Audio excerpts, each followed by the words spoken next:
Ano man ang mga alamat, mayroong mga anghel na tagapag-alaga. Sila ay mga mensahero sa pagtatalaga upang panatilihin kang ligtas sa lahat ng oras. Minsan ba nararamdaman mo sila sa paligid mo o nakakaranas ng mga kakaibang pangyayari na hindi mo maipaliwanag? Sa video na ito, titingnan natin ang 11 palatandaan na nagpapakita na binibisita ka ng iyong mga anghel na tagapag-alaga. Ngunit bago yon, isang paraan na maaari mong hikayatin kaming dalhin sa iyo ang higit pa sa salita ng Diyos ay sa pamamagitan ng pag-subscribe sa channel at pagpindot sa like button. Pagpalain ka ng Diyos habang ginagawa mo ito. Salamat po. Number 1. Lucid or recurring dreams. Mayroon ka bang mga pangarap na parang totoo at nanginginig sa kaibuturan ng iyong pagkatao? Kahit na pagkagising mo, hindi mo sila matitinan. Ang panaginip ay puno ng pag-asa at parang isang direktang mensahe mula sa Diyos. Sa panaginip, maaaring ito ay tulad ng isang taong nagdadala sa iyo sa isang paglalakbay at nagsasabi sa iyo ng mga bagay na lagi mong gustong marinig. Ang taong ito ay nagsasabi sa iyo ng mga lihim na ang iyong buhay ay kailangang umakyat sa susunod na antas. Ang panaginip na ito ay maaaring isang pagtatagpo na mayroon ka pagkatapos ng isang panahon ng panalangin o paghihintay sa Diyos. Ang lahat ng ito ay mga palatandaan na binisita ka ng iyong anghel na tagapag-alaga. Ang mga panaginip ay isa sa mga pinakakaraniwang palatandaan na binisita ka ng iyong anghel na tagapag-alaga.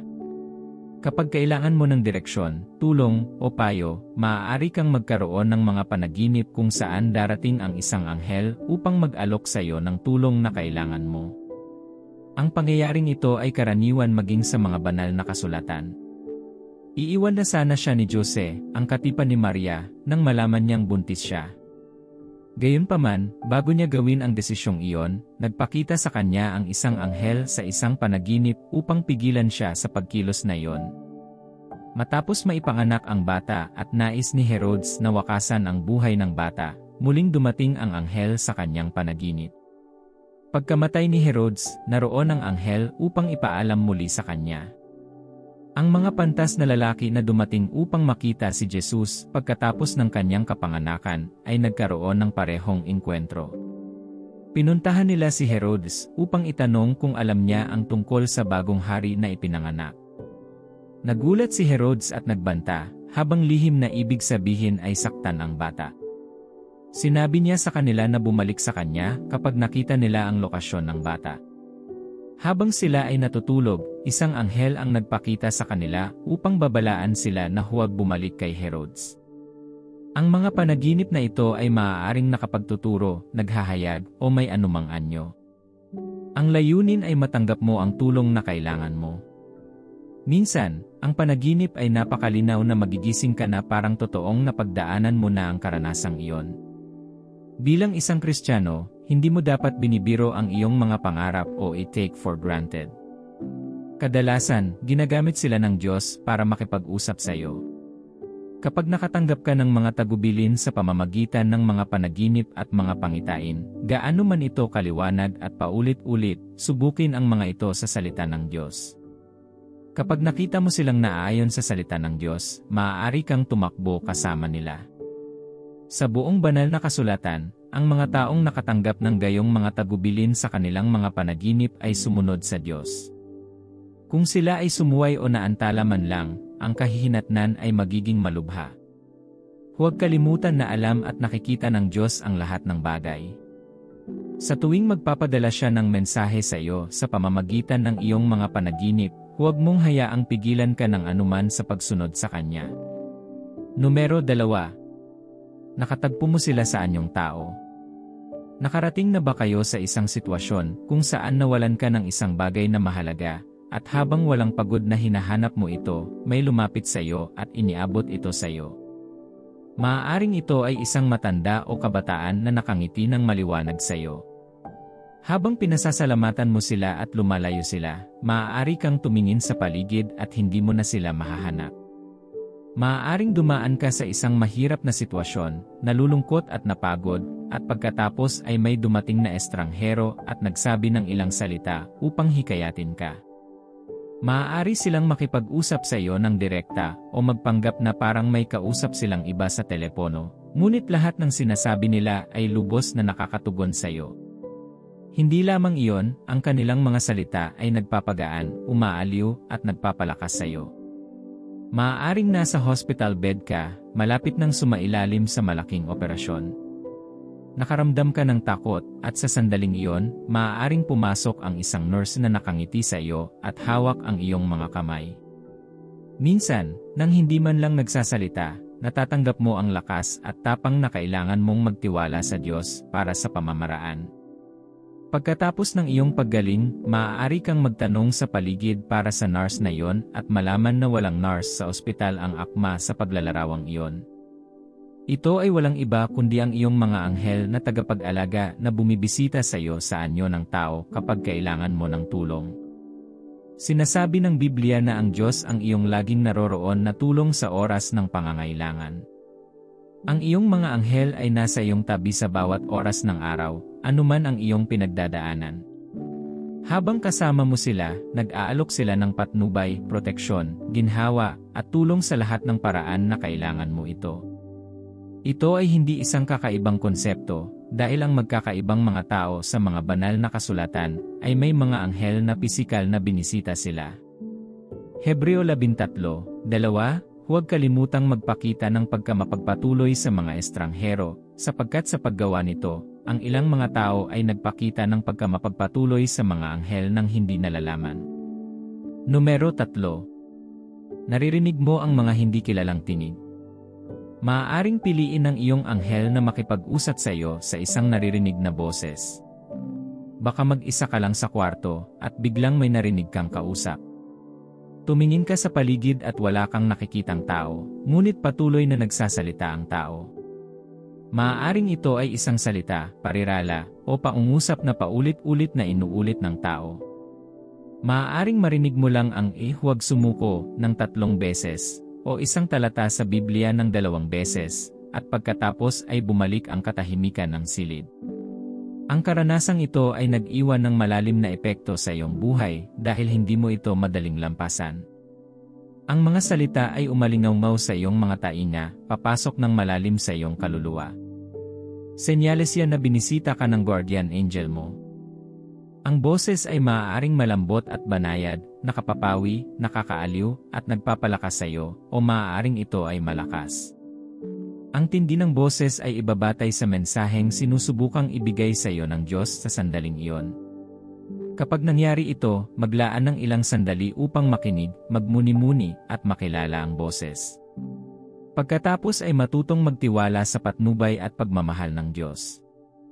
Alamin na anuman ang kanyang ginagawa ay para sa iyong ikabubuti. At tulad ng sinasabi ng Biblia, sapagkat alam ko ang mga plano ko para sa iyo, sabi ng Panginoon, mga planong ipapaunlad ka, at hindi para saktan ka, mga planong magbibigay sa iyo ng pag-asa at kinabukasan.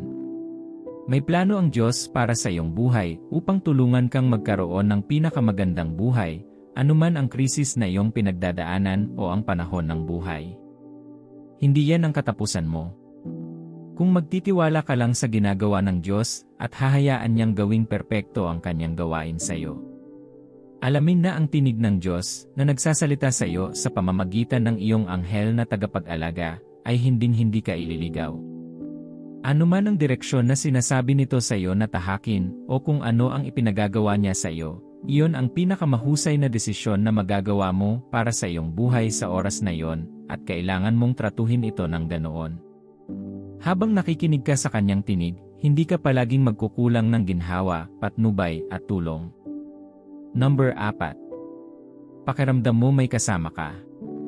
Nag-isa ka ba sa isang silid ngunit nakita mo ang iyong sarili na lumilingon sa likod o tumitingin sa isang partikular na direksyon dahil pakiramdam mo ay may isang tao doon?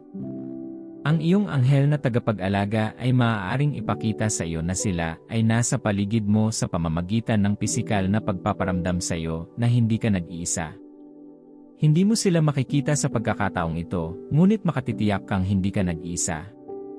Maaaring nasa iyong silid, kotse, o opisina, at biglang nakaramdam ng kalmado at malamig na presensya sa paligid mo. Madalas itong nangyayari sa panahon ng isang malaking breakdown o panalangin.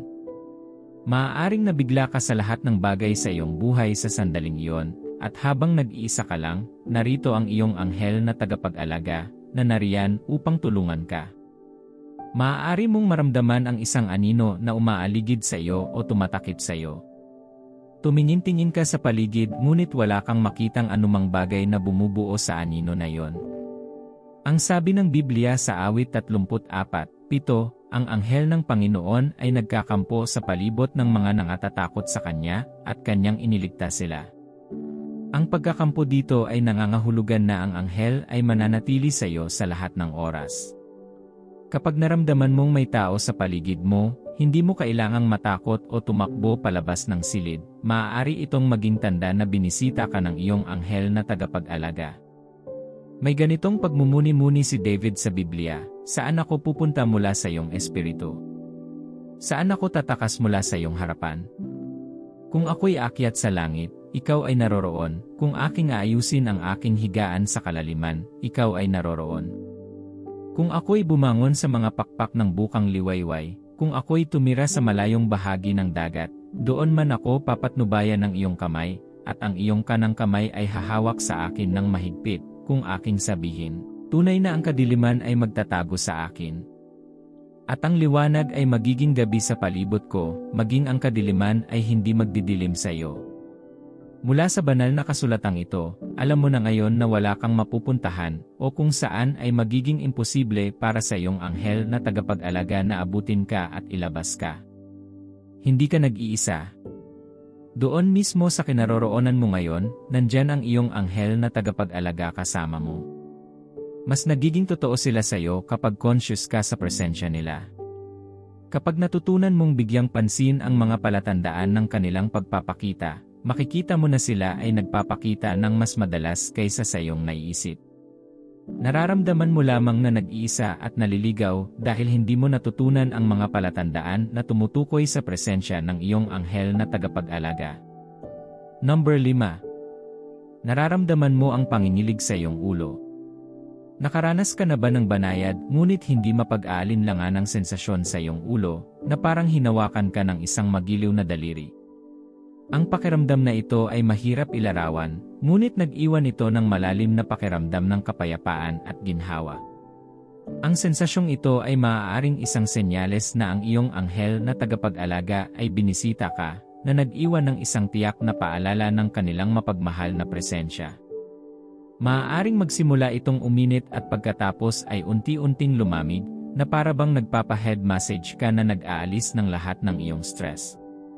Ang tingling na ito ay maaaring wala sa iyong ulo, ngunit sa anumang bahagi ng iyong katawan. Maaaring ang iyong binti ang nanghina, at pagkatapos ng panahong iyon, nararamdaman mo ang pagbabalik ng lakas sa iyong binti.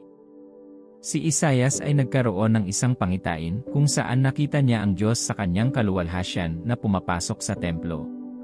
Sa kanyang pakikipagtagpo, nakita niya ang isang anghel na naglabas ng mainit na uling mula sa apoy at hinipo siya nito. Para sa iyo, maaaring hindi ito isang pangitain, maaaring ito ay isang karanasan kung saan hindi mo nakikita kung ano ang nakakaantig sa iyo, ngunit hindi mo maitatanggi na nakatanggap ka ng isang hawakan.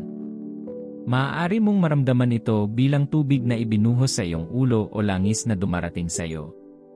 Ang Diyos ay gumagawa sa iba't ibang paraan, at ang karanasan ng bawat tao sa Diyos ay natatangi, kaya ang pakiramdam na ito ay maaaring magkaroon ng kakaibang anyo.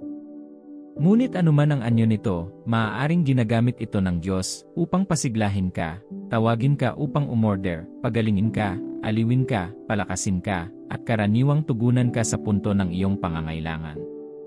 Sa puntong iyon, kapag nakatagpo ka ng palatandaang ito, bumulong ng isang salita ng pasasalamat sa Diyos dahil iniisip ka niya. Hindi ka niya iiwan na napadpad o hahayaan kang umabot sa puntong susuko na siya. Numero 6. Mga sanggol at mga alagang hayop sa paligid mo, nakikita ang mga anghel na ito.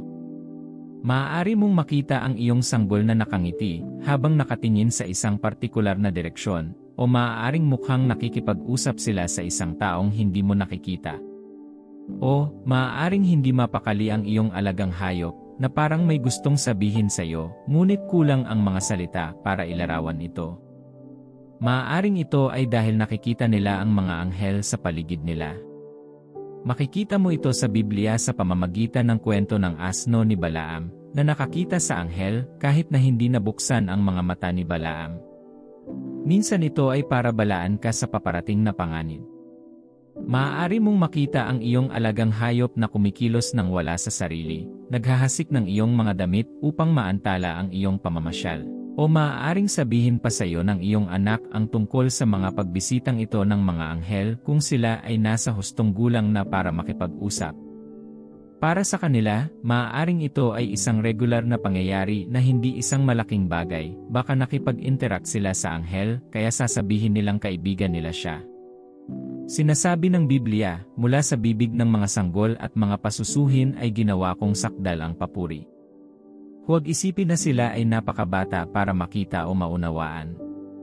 Dahil sa kawalang kasalanan ng kanilang mga puso at pagiging bukas ng kanilang pag-isip, ang mga bata ay may posibilidad na makatagpo ng Diyos ng mas madalas kaysa sa mga matatanda.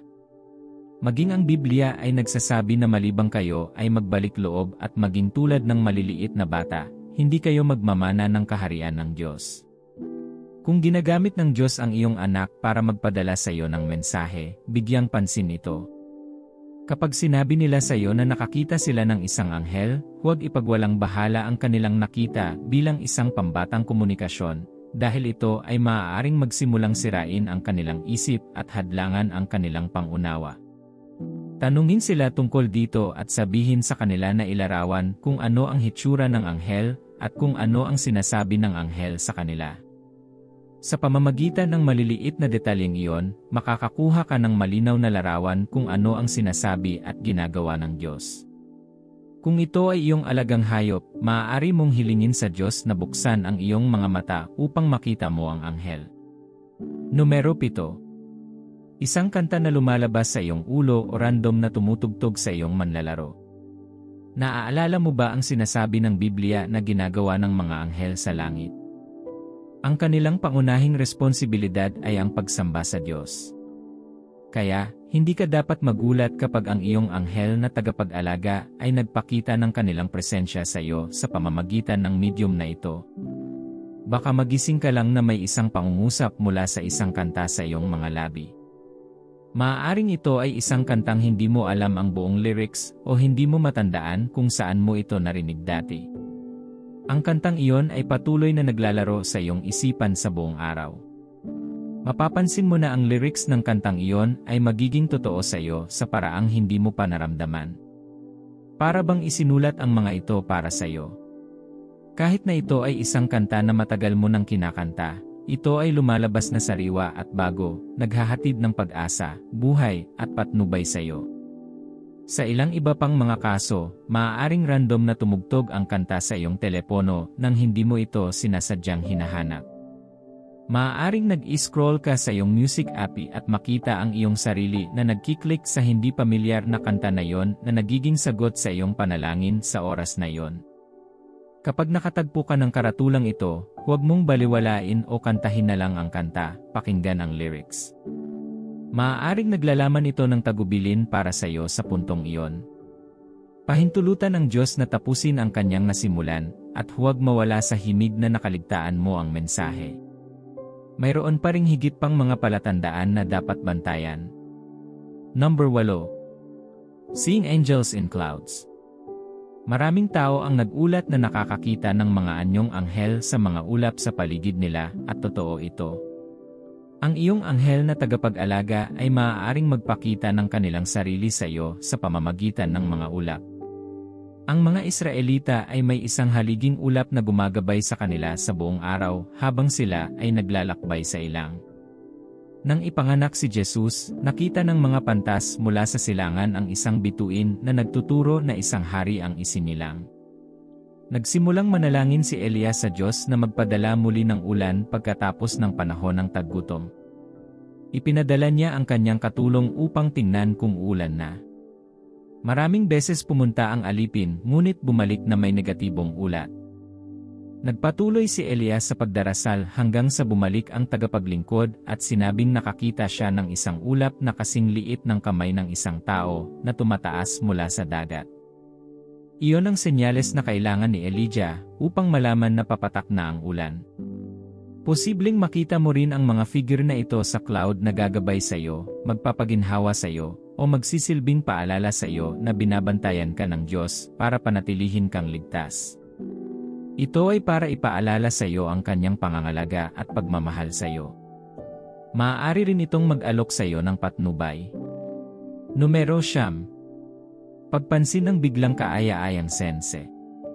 Maaari kang magkaroon ng isang talagang masamang araw, at ang lahat ay tila gumagana laban sa iyo. Nagsisimula kang maging mainit ang ulo at nabalisa. Sa panahon ng emosyonal na kaguluhang iyon, nakakaramdam ka ng banayad na simoy ng hangin na dumampi sa iyong mukha, at kaakibat nito ang katahimikan at hindi masasabing kagalakan. Senyales yan na binisita ka ng guardian angel mo. Sinasabi ng Biblia na sa harapan ng Diyos, mayroong kapuspusan ng kagalakan, at sa kanyang kanang kamay ay may mga kasiyahan magpakailanman. Kung saan mayroong kaguluhan, kalungkutan, at pagdadalamhati, ang Espiritu ng Diyos ay hindi nasusumpungan. Kahit na may sasabihin o ibigay ang Diyos, ang kalagayang iyon ay nagpapahirap sa iyo na tumanggap. Iyon ang dahilan kung bakit ang iyong anghel na tagapag-alaga ay sumibol upang kumilos kaagad upang maalis ka sa kalagayang iyon, upang ang iyong espiritu ay nasa tamang dalas ng pagtanggap mula sa Diyos. Sinasabi ng Biblia na bibigyan ka ng Diyos ng langis ng kagalakan para sa espiritu ng kalungkutan. Sa karamihan ng mga kaso, ipinapadala niya ang iyong anghel na tagapag-alaga upang ihatid ito sa iyo. Dahil dito, bumangon ka mula sa mababang kalagayan at magsisimula kang magalak sa Panginoon ng buong puso. Sa sandaling ito, mararamdaman mo na parang nakarating ka sa langit at sinasamba mo ang Diyos kasama ng mga anghel. Madarama mo ang labis na kagalakan na tila ikaw ay malapit ng bumukas. Magiging imposible para sa iyo na maniwala na ikaw ang parehong taong nakaramdam ng labis na kalungkutan ilang sandali bago ang karanasang iyon.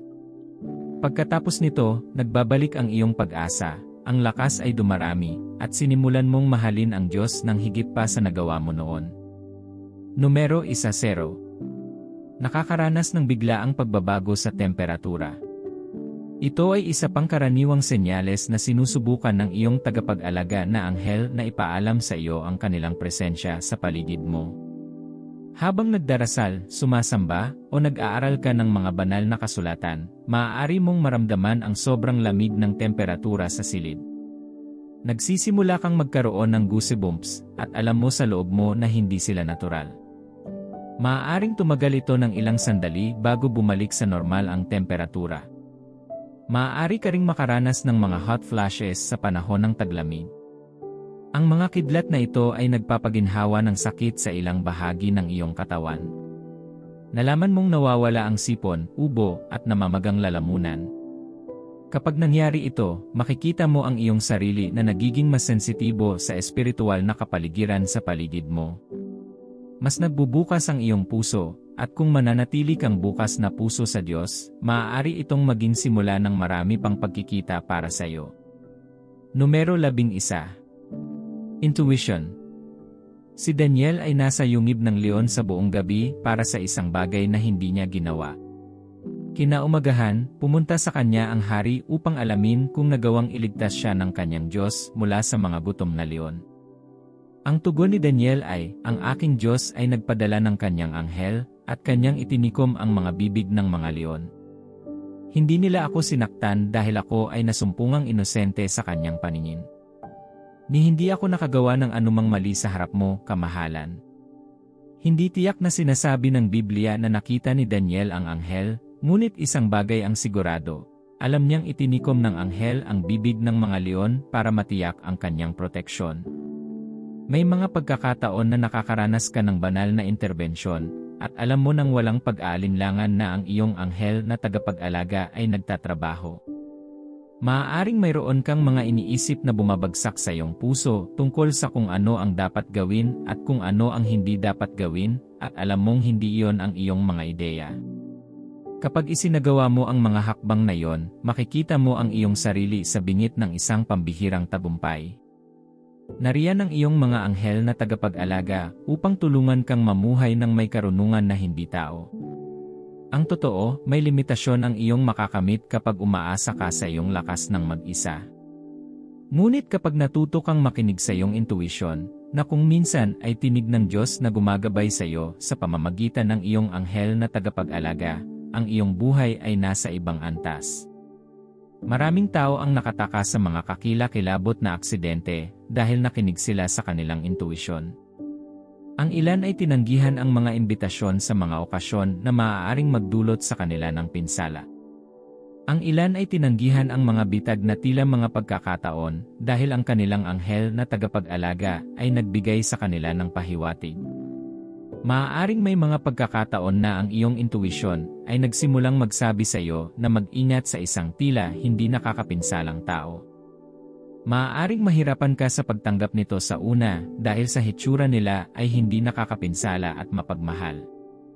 Dahil ang iyong mga anghel na tagapag-alaga ay may mga kakayahan na wala ka, maaari nilang mahuli ang mga signal na nawawala sa iyo at ihulog ang mensahe sa iyong isip sa pamamagitan ng iyong intuition.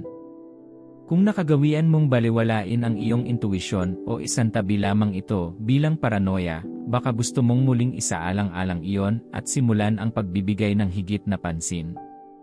Ito ay tanda na binisita ka ng iyong mga anghel na tagapag-alaga. Hindi lang sila bumibisita, malamang na sinusubukan nilang bigyan ka ng mensahe sa pamamagitan ng iyong intuition. Nakita mo man o hindi ang mga palatandaang ito, ang iyong mga anghel na tagapag-alaga ay laging kasama mo dahil ibinigay sila ng Diyos sa iyo bilang mga bantay upang makasama mo sa lahat ng oras. Awit 71:11, sapagkat utusan niya ang kanyang mga anghel tungkol sa iyo na ingatan ka sa lahat ng iyong mga lakad. Kinumpirma pa ito ng dyablo sa panahon ng tukso kay Jesus nang sipiin niya ang banal na kasulatang ito kay Jesus para tumalon siya mula sa mataas na bundok. Dapat mong malaman na kahit ang kaaway ay alam na hindi ka nag-iisa. Dahil kumikilos sila sa espiritual na larangan, makikita nila ang host na nakatayo sa bawat panig mo, pinoprotektahan ka at lahat ng mayroon ka.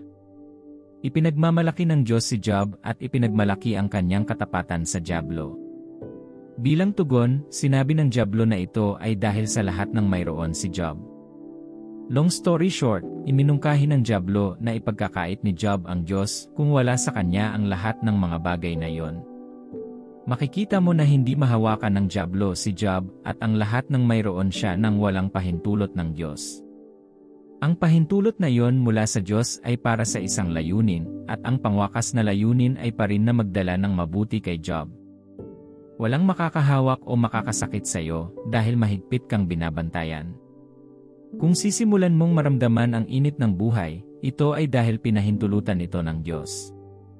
Kahit na pinahintulutan niya ito, nasa Kanya pa rin ang lahat para matiyak na ligtas ka sa bagyo at lalabas kang matagumpay.